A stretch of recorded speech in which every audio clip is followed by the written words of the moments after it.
ومحمدا رسول الله ويقيني أدنو إليه ساجدا بجبيني اقبل صلاتي وللصواب اهديني يا ربي يا من هو مرشدي أيقنت أن إليك مرادي وموعدي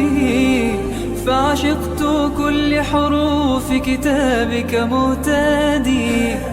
ومقتدي بنبيك الآن